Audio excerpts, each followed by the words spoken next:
kung saan man tayo naroon.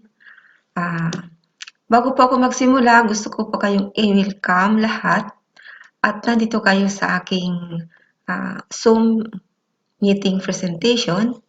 At welcome po sa ating lahat. At gusto ko rin po kayong pasalamatan at nandito kayo nakikinig sa aking presentation. Salamat po sa inyong lahat at hope po na mag-stay kayo hanggang huli para mas maintindihan po nating mabuti itong isi-share ko sa inyo. Ang isi-share ko po sa inyo ay The Secret to Saving and Building Your Future. Bago po tayo magsimula uli, magdasal po tayo para po maliwanagan nating mabuti, maintindihan nating mabuti kung ano po yung isi-share ko sa inyong gabi. The True Millionaire's Prayer. Today, I ask you to bless me so I may become a blessing. Lord, I commit myself to enrich others, but because I cannot give what do not have, I commit myself to become rich. I commit myself to serve you and to serve the poor with my wealth. Today, I open myself to the abundance of your universe. Use me as your channel of love. Give me the ability to create wealth that will bless the world, increase my financial wisdom, and expand my territories.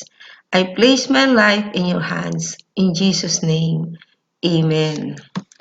Now po, magpapakilala po muna ako sa inyo. Ayan po. At your service, I'm Glenda Grace Talento, graduate in BSc, Major Banking and Finance. Nagtrabaho po ako sa bangko ng ilang taon sa Pilipinas. And afterwards po, nag-OFW na ako. At hanggang ngayon po, OFW ako dito sa Italy. And ang journey ko po sa IMG, August 6, 2020, Associates and Investor. August 15, 2020, Marketing Director. At ngayon po, isa na rin po akong financial educator na nagtuturo sa ating mga kababayan para po makapag-invest tayo ng tama at makapag-ipon ng tama. Now, pakikilala ko po sa inyo, sino nga po pa si IMG? IMG International Marketing Group is one of the few companies of its kind in the industry today. A company which caters to the financial needs of every individual and families who wish to attain financial independence. Ayun po ang itinuturo dito sa IMG. Tayo pong lahat ay maging financially educated, financial independence. IMG is the financial educator who has established agreements with many of the world's leading financial services companies who offer a broad array of financial products and services. Established in March 7, 2002. Si IMG po ay nag-ooperate worldwide. 18 years na po siyang nag-ooperate para turuan tayo kung paano tayo maging financially educated at nang mabago ang buhay natin. Kaya nga po, ang mission namin dito sa IMG, help create wealth for families no family leave behind. And po ang amin pong campaign dito sa IMG ay magkaroon ng 30 milyong Pilipino by 2030 na maging financially literate. Bakit po? Tayong mga Pilipino ay masipag magtrabaho. Madali tayong kumita ng pera pero hindi po natin i-invest ng tama. Hindi po tayo nakakapag-ipon ng tama. Kaya po, yung perang pinaghirapan natin, yung peso na pinaghirapan natin, ay madali din sa ating nawawala. At dito po sa IMG, pag members po tayo, ito po ang itinuturo at matututuhan po natin ang pag-i-invest in the right way at pag-iipon ng tama. So, ang isi-share ko po sa inyo ngayong gabi, The Basic Financial Concept. Ito po yung libro, The Secret to Saving and Building Your Future. Kung mababasa po natin ito, marami tayong matututuhan at marami na pong nabago ang buhay dahil nung nabasa ito, naging financially educated na sila. At isa na po ako doon, nung nabasa ko yan, naging financially educated na po ako at ngayon nga po, isa na rin akong financial educator na nagtuturo sa ating mga kababayan. Kaya po nandito ako sa inyo ngayon para po i-share yung nalalaman ko.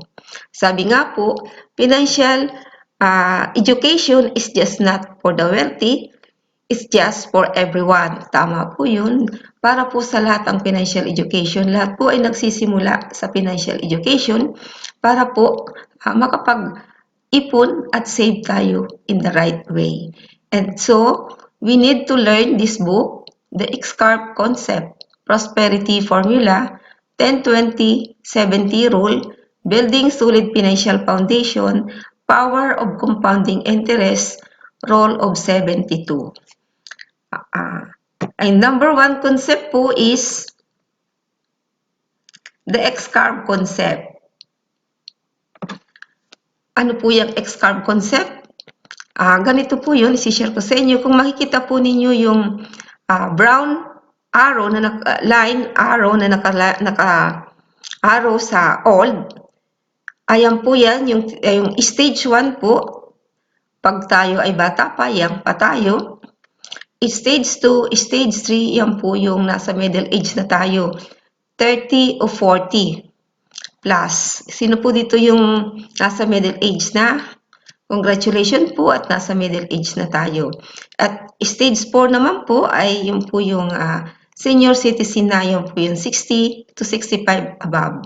Sino po dito yung mga senior citizen na? Congratulations po at tayo po ay certified senior citizen na. Naabot na po natin yung age na yun. And po, kung makikita ninyo dyan yung arrow line, blue line, yan po yung represent as money line, savings line. Pag bata pa po tayo, syempre po, wala pa tayong ipon noon dahil nagsisimula pa lang tayong magtrabaho. Pero habang tumatagal po, habang tumatanda tayo, kailangan po tayo ay mag-ipon na, mag-create na po tayo ng savings para po pagtanda natin, meron na tayong savings. And kung makikita naman po ninyo yung red line, arrow, yan po yung responsibility line.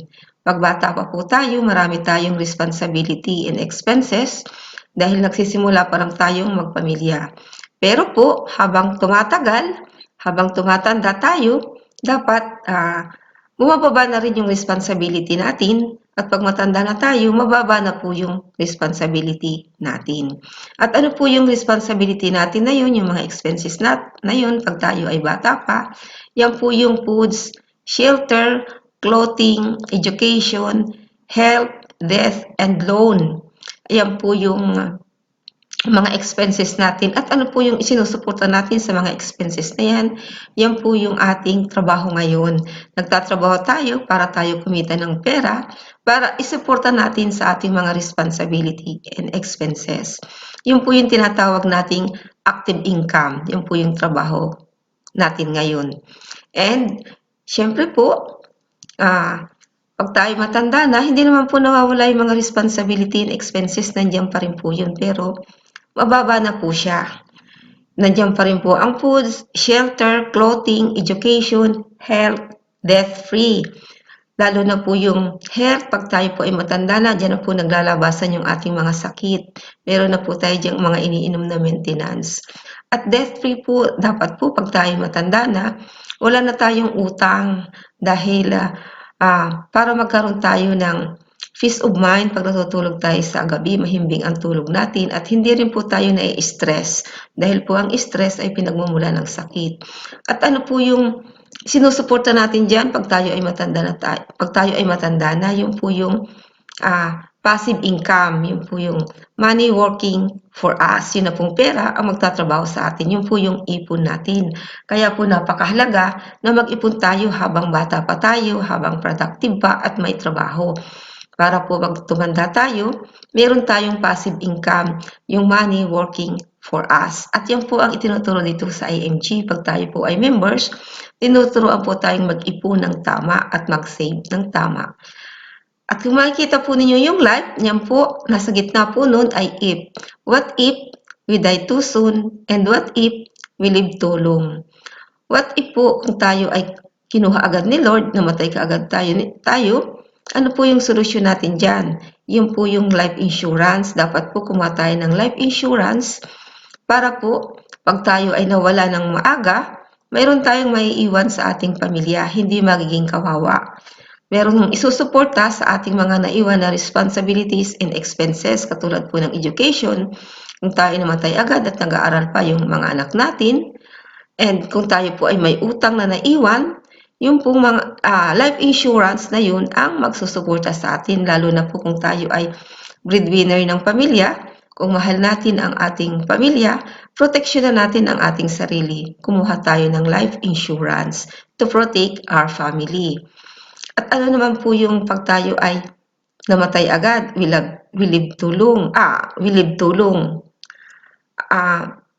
Ito po yung kailangan po ay meron tayong investment. Yun na nga po yung investment natin habang tayo ay bata pa, na magagamit natin pagtanda natin.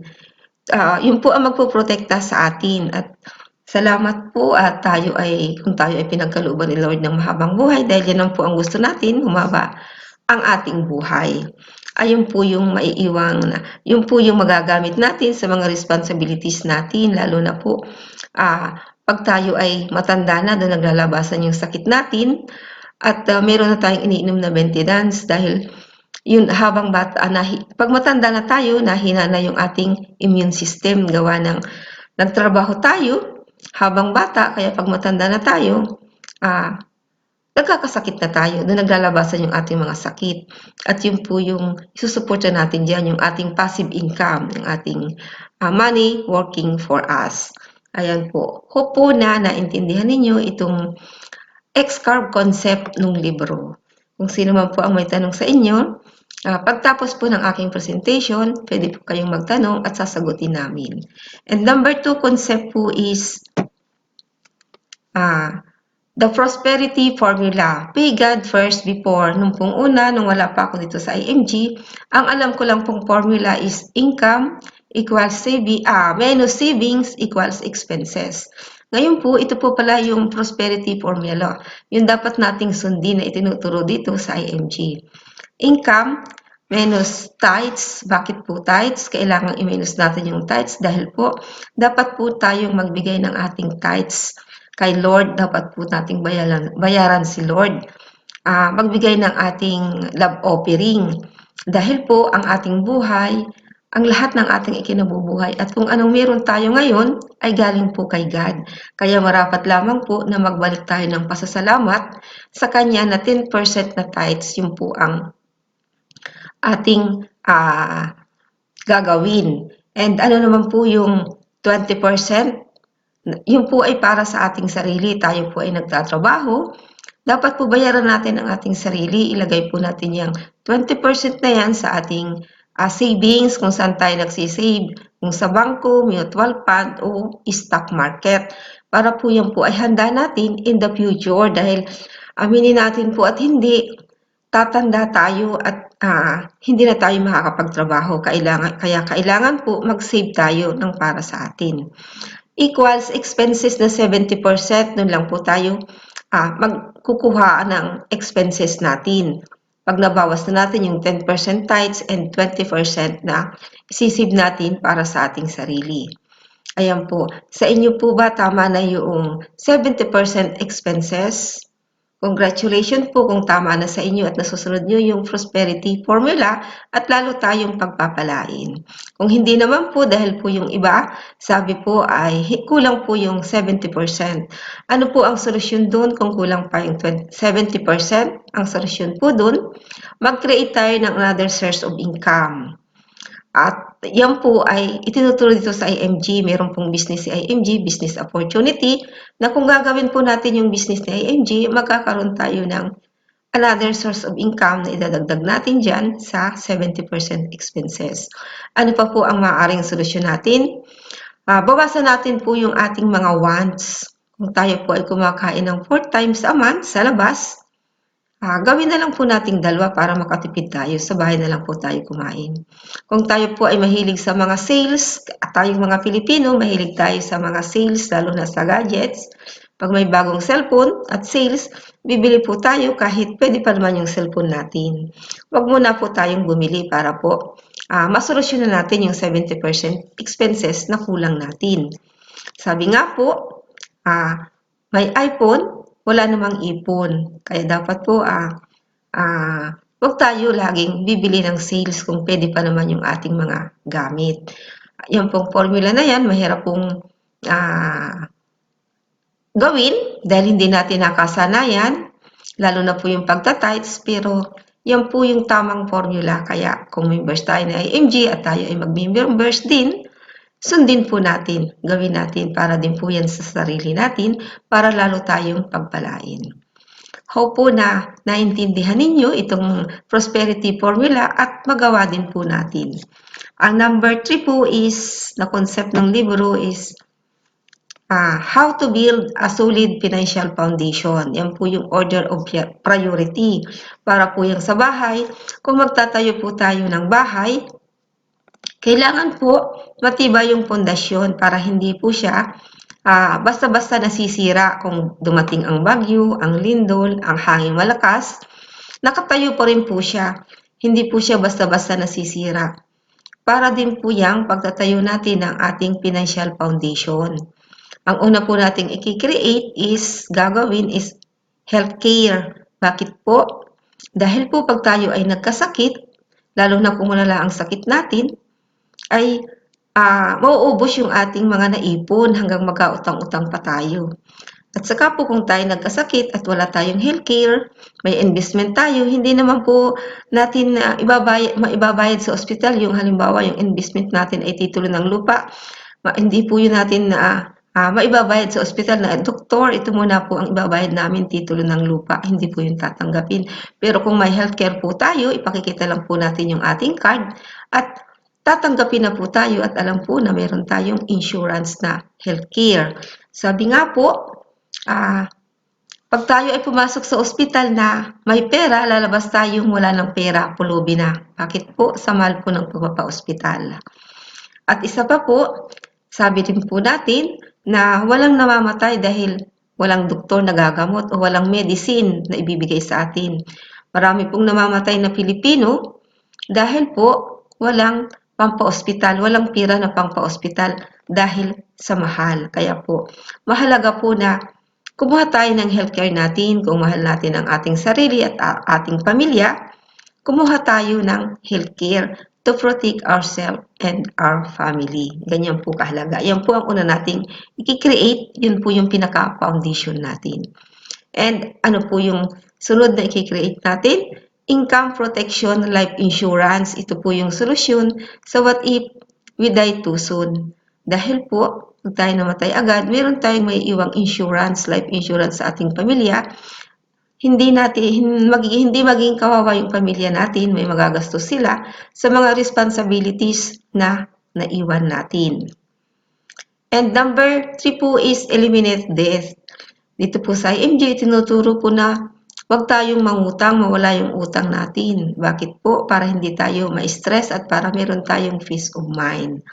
And sa utang po, may 2 pong uri ng utang, yung good debts and bad debts. Ano po yung good debts? Yung po yung good debts, yung mabuting utang. Pag tayo po ay nangutang at ibinili natin ng ibang investment na nag-create ng another source of income, yung po yung good debts. And bad debts po naman po, nagunang tayo para lang po tayo ay magbakasyon o maghanda sa pistahan o bumili ng mga appliances, gadget na sales. Yung po ay hindi nag-create ng another source of income. Yung po ay bad debts. Kaya iwasan po natin ang mangutang. And sunod po is emergency funds. Bakit po kailangan nating mag-create ng emergency funds? Dahil po, pag emergency po na nawalan tayo ng trabaho, katulad ngayon walang mga trabaho dahil pandemic, maraming nawalan sa atin, yung pong emergency funds ang magagamit natin. And ano pa po, pag may mga emergency na nasira na appliances natin sa ating bahay o kaya po may bumagyo, nasira yung bubong ng bahay natin, emergency po na ipagawa natin. yung pong emergency fund ang gagamitin natin. Ganyan po kahalaga ang emergency fund. At isa pa po, to protect our investment para po hindi natin magastos yung ating investment dahil po yun ay sa ating future, sa ating retirement. And pag-create po ng emergency fund, pag po tayo ay may pamilya na, 6 months po ng ating sweldo ang i-create natin. Halimbawa po, ang sweldo natin sa isang buwan ay 10,000. 10 months po ng sweldo natin na 10,000, yun po ay unti-unti nating i-create, ilalagay natin sa emergency funds. At pag tayo naman po ay single pa, wala pang asawa, 3 months po ng sweldo natin ang unti-unti nating i-create para tayo magkaroon ng emergency fund. And last po na i-create natin is investment. Yan po yung investment, yan po yung mga in-invest natin sa bangko o sa mutual fund o sa stock market o kaya po yung mga nabili nating mga investment na lupa, bahay, na nag-create po ng another source of income, yun po yung investment natin. Yun po yun ay handa natin sa ating retirement pag tayo ay hindi na productive at wala na tayong trabaho. Yan po ang huli nating i-create. Ako po nung una, personally, ang ano ko lang po nung hindi pa ako member ng IMG, investment lang po. Wala pa akong healthcare, income protection, may utang pa rin po ako at wala pa akong emergency funds. Pero po nung nandito na ako, sinisimulan ko na pong i-create yan. Kayo po ba, ano na po yung nagawa ninyo dyan sa financial foundation? Ano na po yung inyong nagawa? Kung hindi pa po kayo nakakapagawa ng nag-create ng financial foundation, i-create po natin para po pagdating ng meron tayong pagkagastusan, halimbawa nagkasakit tayo, hindi tayo mamroblema dahil matibay yung ating financial foundation. At kung may hindi po kayo dyan nagagawa, gawin po natin, i-update po natin yung ating financial foundation para hindi tayo mamroblema pag dumating ang problema. Dahil po ang problema, hindi natin yan inaasahan, kaya po paghandaan natin. Hope po na naintindihan ninyo itong financial foundation para po sa atin at hindi tayo mamroblema. And number 4 po is, na concept ng libro is the power of compounding interest. Ito po yung sikreto ng mayayaman, kaya lalo silang mayaman. Ito po kung kilala niyo si Albert Einstein, siya po ang nag-create ng 72 rule. 72 divided by interest rate equals number of years to double our money. Ito po yan, i-explain ko po sa inyo.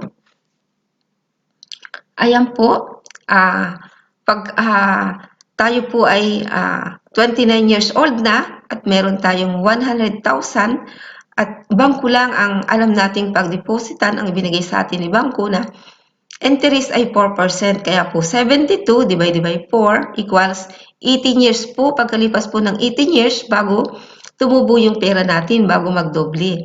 Kaya po pagkalipas ng 18 years at tayo ay 47 years old na, 200,000 na po yung pera natin sa bangko.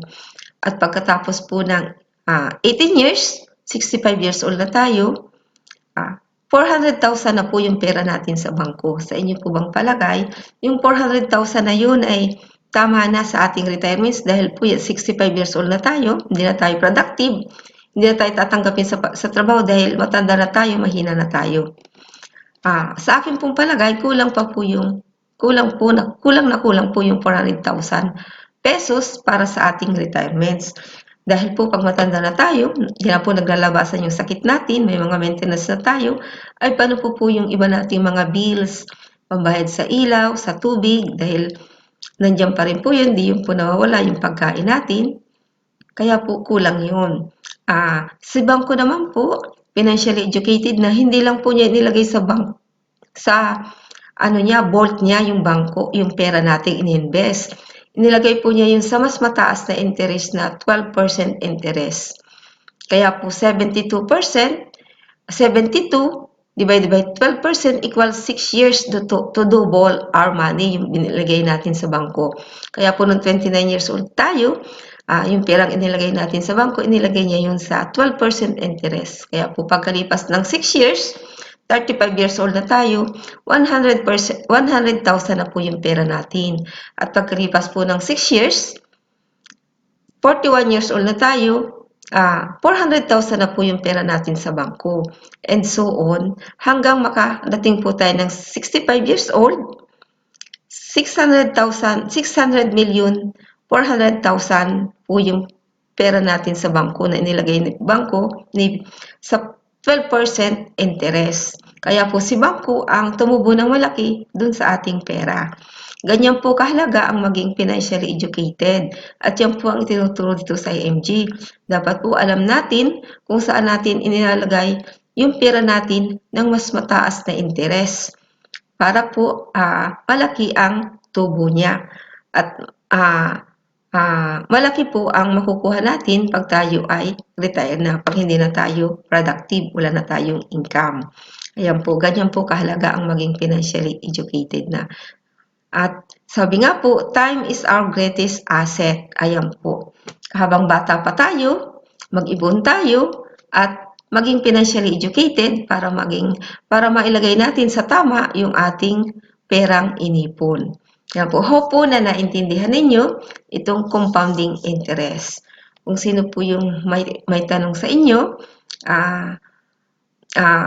itanong po ninyo doon sa ating mga nag-invite sa atin at kung pwede po ninyong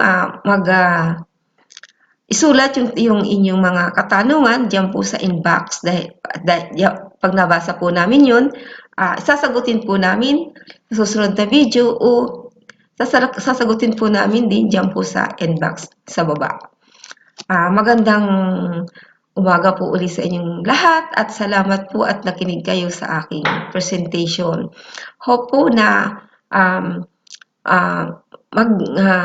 maging financially educated tayo at mag-member po tayo ni IMG para po maituro sa atin kung paano tayo mag-invest ng tama, gawin yung ating financial foundation ng tama at masunod natin yung prosperity formula. Magandang umaga po uli at God bless po sa ating lahat. Thank you po.